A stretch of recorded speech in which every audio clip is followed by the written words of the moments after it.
Joel Marino with second-degree murder and disposal of a body. We have not yet arrested Joel Marino. We're searching for him. Bureau Chief Major Ed O'Carroll will go into that in just a moment. We believe Joel Marino killed Hannah inside of the Alexandria home that they lived in together. We believe that Joel Marino took Hannah's body and disposed her body in a park in Prince George's County, Maryland, Piscataway Park. In fact, our search and rescue team has been all over searching and continuing to search for Hannah's body in the park in Piscataway in Prince George's County, Maryland, just over the bridge and to the south. That search and rescue effort remains ongoing. Major O'Carroll will describe to you the vehicle that we found afterwards that we believe Joel discarded, but with an abundance of probable cause and an abundance of evidence, we worked with the Commonwealth Attorney's Office and secured these arrest warrants, and now the search for Joel Marino is underway. This is a murder warrant without the recovery of our victim yet. That's unusual in this profession. And what's probably in your minds is we have another current case where we're still looking to recover a body of a homicide victim while we have already charged two people associated with his murder. So it is an unusual circumstance. It requires a whole lot of investigative collaboration between our homicide unit and the Commonwealth Attorney's Office, and we're grateful for that partnership, because getting these warrants right now is absolutely the right thing to do. I'm going to turn it over to Major O'Carroll, but I first want to thank many people who have worked with us in this ongoing case and continue to work with the Fairfax County Police Department. Number one is our own search and rescue team. They're world class. People come from all over the country to study how we put together our search and rescue team. They're the best in the business. They're continuing this search. We've been assisted by a K-9 team from the George Mason University Police Department. We've been assisted by U.S. Park Police. The Piscataway 800 acres is on U.S. Park Police property. We've been assisted by the Prince George's County, Maryland Police Department. And again, we couldn't be where we are today with these criminal charges without our partnership with local prosecutors. I want to thank Victim Services Specialist Taryn Kirk for all of her hard work with the victim's family. I know it hasn't been easy, and it's tough work, but it's important to do for the family, and that's ongoing as well. So I'll turn it over to Major O'Carroll, and then we'll answer some questions afterwards. Major. Thank you, Chief. Good afternoon, everyone. As introduced, I'm Major Ed O'Carroll. I have the distinct pleasure of overseeing our major crimes team, the Fairfax County, Virginia Police Department. I am joined by members of my amazing squad here. Thank you for being here today. Most importantly, thank you for what you do each and every day. And this case is no different. What initially started as a missing persons investigation a little more than a week ago has turned into a homicide investigation. Our victim, 35-year-old Hannah Choi, did nothing wrong. She was the victim of foul play. She was the victim of violence, a victim of murder, and we know the suspect. Hannah knew her killer. This is a domestic-related homicide, as the chief laid out. The alleged suspect, the alleged killer, enjoys a presumption of innocence, like all the defendants that we talk about, even while he is on the run. There has been and is mounting compelling evidence that led us to an abundance of probable cause, and that probable cause led us to obtain 2 arrest warrants, one for second-degree murder and one for felony disposal of human remains. Hannah Choi, a bright, caring, amazing young woman with the world at her reach, was reported missing to us on Sunday, March 6th. She was last seen on Saturday, March 5th, at her home in the 5300 block of Jesmond Street, which is in the Alexandria area of Kingstown here in Fairfax County. Friends arrived at Miss Cho's home on March 6th, about a week ago Sunday, but she did not answer the door. She missed several appointments, was very unlike her, and she could not be reached. Her friends contacted law enforcement out of the serious concern for her well-being. Our patrol officers rapidly responded, ultimately checked the house, and the house appeared generally to be in order, except for bedding, which appeared to be missing from one of the bedrooms. Based on her sudden and unexpected disappearance, detective from our Major Crimes Bureau launched an active missing persons investigation. Through interviews, an abundance of interviews with family and friends and neighbors, detectives discovered that Ms. Choi may have had an argument on Saturday, March 5th, with Joel Marino, 27, of Alexandria. We know they were in the community that evening together. Video surveillance supports that. Detectives do believe at some point something happened that resulted in a significant injury to Hannah. Detectives believe Marino then removed Hannah from the home and transported her to another location. Now, we have identified the vehicle that we believed was operated by Marino that night and into the next day. We've located that vehicle in Washington, D.C. on March 7th. It is evidence in the case and has been and currently being processed by our forensics team, our cyber and forensics division. A search warrant was executed in that on that vehicle, in that car, and again, it remains housed at our evidence center. Although Hannah was not found, we did discover evidence that suggests she was harmed prior to her disappearance. And based on the evidence recovered from the vehicle, the scene, numerous interviews, homicide detectives had an abundance of probable cause. As the chief outlined, my staff met with the county prosecutor's office, and detectives testified before a magistrate, ultimately obtaining those 2 arrest warrants for Joel Marino. Detectives from our fugitive track and apprehension unit immediately assumed the investigation to track his whereabouts. They determined he likely fled the state. We took swift action to notify our partners, the United States Marshal Service, to aid in his apprehension. He is in the national database of wanted individuals, and he may have assumed a different name. So please take a moment to look at the photo of his appearance. That might be one of the more likely things that somebody could trigger a memory that they saw him or know him. Again, he's actively wanted for murder, so use caution. If you know his whereabouts, call 911 immediately. Notify law enforcement right away. So detectives from our Major Crime Squad have been working this case since its inception. Again, transitioning from a missing persons case to a violent crimes, homicide investigation. Now, based upon our records that have returned with urgent search warrants that we have filed, we did identify that Marino spent time in a park in Prince George's County, Maryland, as the chief outlined, the night of and into the next morning of her disappearance, after the night that she was killed.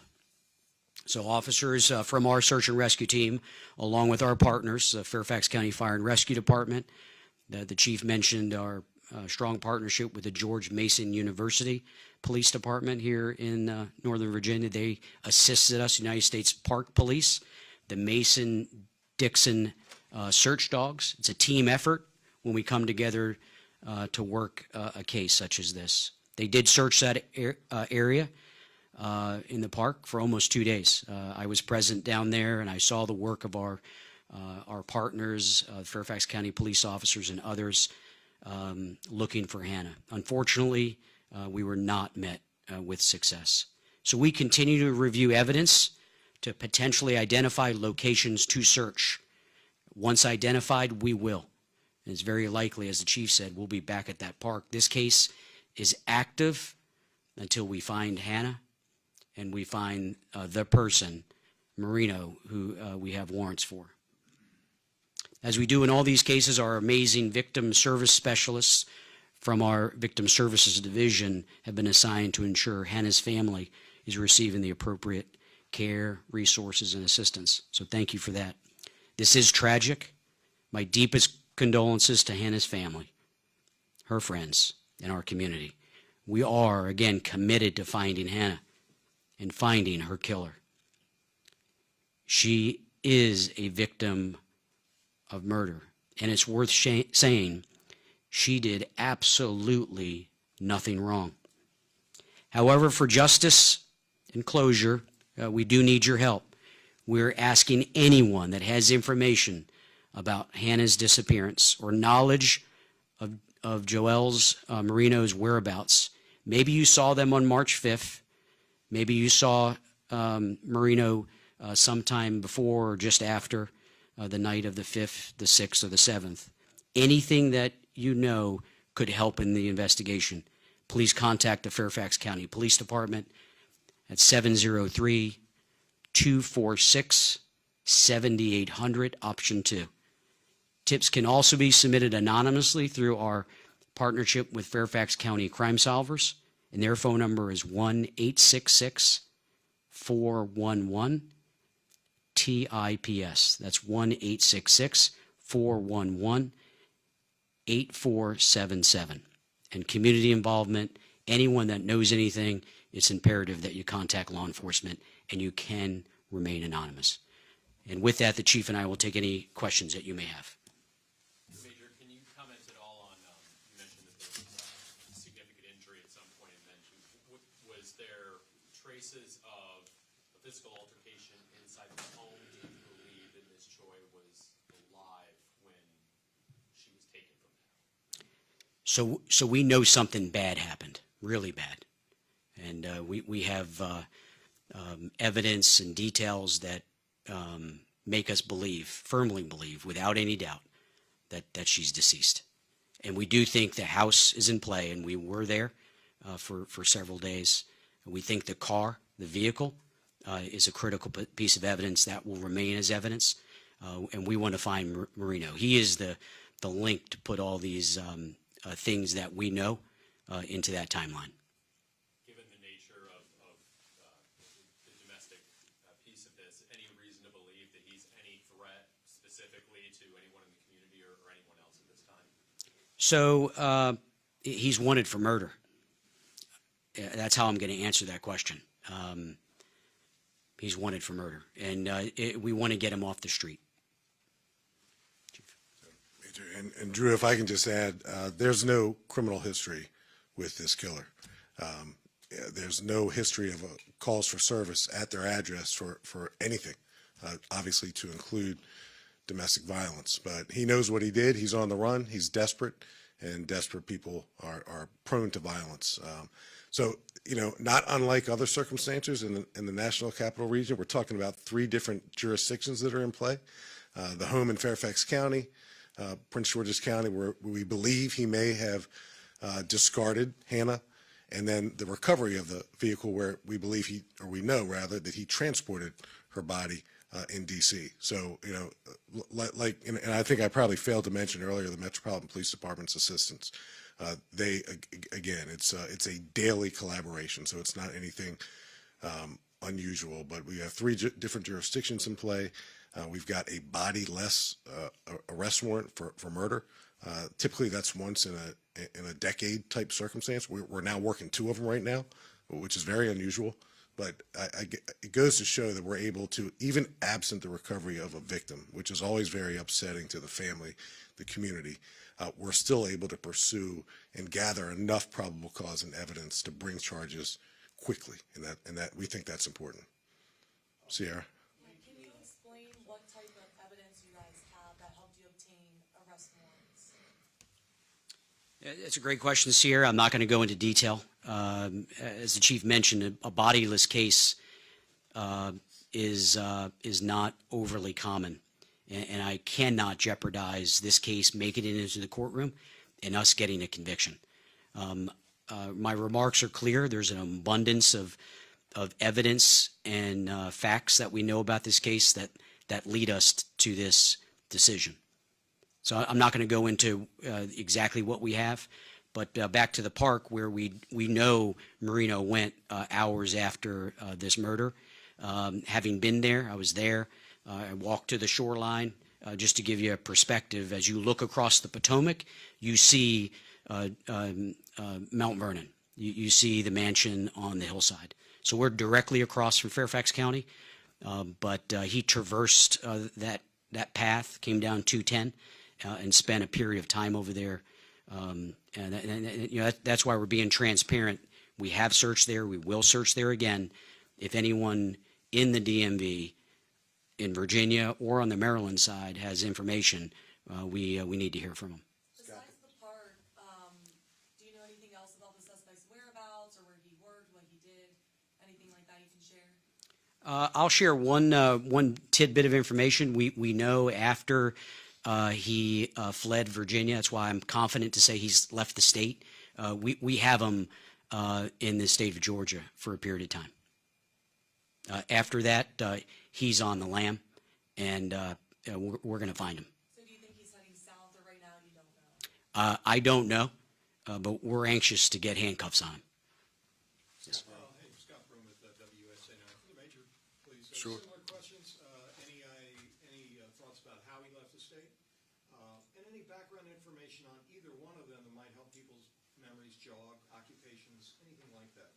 Yeah, so that's why I pointed out the photo. I do think we do believe he's used different names over a period of time. I think this is the most common name he's used. So that's why we were sharing the name, his age, and his photo. I don't know how he got to the Atlanta area, the Georgia area, and I don't know how far he's moved from there. We do think he's left the state of Georgia. These are just assumptions. He could have returned to Virginia.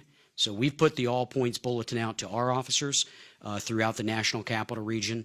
We're alerting our partners in other states, and we hope someone sees him. Maybe someone's sitting on a bus or a train or an airplane right now, and is going to call local law enforcement and say, "Hey, this guy's wanted for murder." Any occupation or background information on either him or the victim? Fairly transient, nothing that would stand out that I would share that would jog anyone's memory. I think the people that know him, but they should know that he's now Fairfax County's most wanted. How about your victim? Any background information you can share? Yeah, I'll say it again. Loving, caring, sweet, and did absolutely nothing wrong. She's a victim of violence, and it's sad. Yes, sir. And if there's nothing else on this, and I don't know how much you can comment on this, I realize you're not the lead on this investigation, but Gerald Brevard, you guys put out a release about him. I mean, he has a very extensive criminal history here in the county before he was picked up, in the district. Can you comment at all on him and the department's familiarity with him and kind of what you were able to assist with in the search for that individual? Sure. Well, Drew, I most, if not all, Washingtonians have been following the killings of homeless people in New York and D.C. So today's revelation of Gerald Brevard, and I think MPD is having a press conference this afternoon. So we placed criminal charges against Gerald Brevard back in 2020. I think it was late 2020, December of 2020, and he was charged with abduction with intent to defile. That was one charge. He was charged with burglary, and he was charged with possession of burglary tools. That arrest made its way to a courtroom, I believe, in March of 2021. So the disposition, conversation questions should probably be asked to the Commonwealth's Attorney's Office. But we charged him criminally back in late December of 2021, and he went to court in March of 2021, December 20 and March of 2021. With respect to your comments about the court proceedings, I mean, based on what you know about that individual, based on what you know about those crimes, is that an individual that poses a threat to his community based on what you know, that it might be better served for the community? Yeah, hindsight's always 20/20, and defendants enter pleas every day in every courtroom in the country. So I can't speak with any specificity I know that we're going to go back in time and take a look at the investigation, the arrests that we made, and if there's any lessons or conversations that need to be had from that, we're certainly willing to have them. Chief, can I follow on that? Yes, sir. And Neil. I think the release indicated that the investigators at the time thought that that individual, Rivard, may have been responsible for some other heinous attacks. Would that information have been shared with the State Commonwealth Attorney's Office when the proceedings were made? You indicated what he was charged with, but there were notions that he had really been on a tear in the area with assaults. Would that have been shared with that office when this case was disposed of? Yeah, I don't want to speculate or engage in hypothetical scenarios. All I know, and again, the news of his arrest just happened today. So we know his name. We know we arrested him back in December of 2020, and we know he made his way into a courtroom in March of 2021. So that's all I know. So, again, prosecutorial decisions are made every day in every courtroom across the country. So some of your questions, I understand them.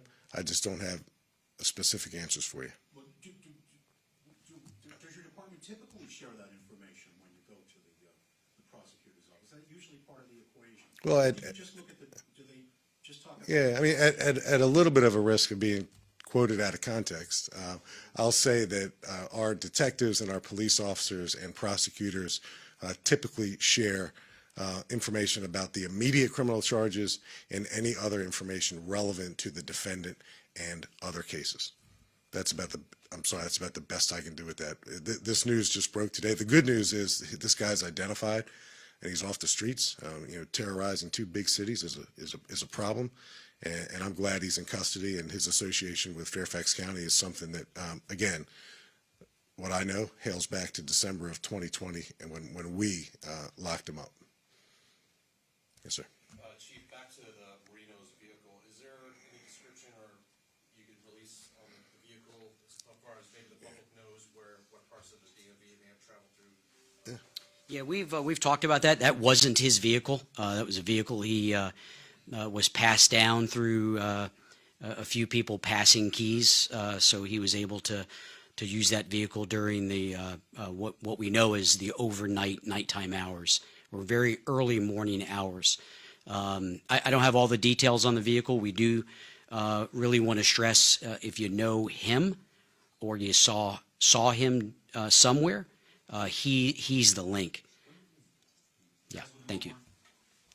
When you mean pass keys, is it one of those rent vehicles? No, what I mean is just through friendships and acquaintances through a network of friends. So that was not a vehicle registered to him, and he would not drive that vehicle, what you'd expect to be every day.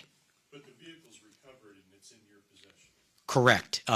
To the chief's point, the Washington, D.C. Metropolitan Police Department, in partnership with them, we found the vehicle in D.C. It was abandoned.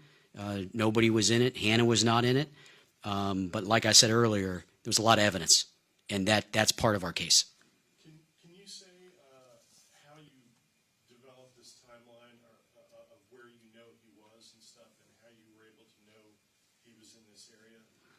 Yeah, so we when we have a missing persons case, and as the chief said, we've had several of these cases, unfortunately, turn for the worse. But we have other missing persons that we find, and they're not missing under foul play circumstances.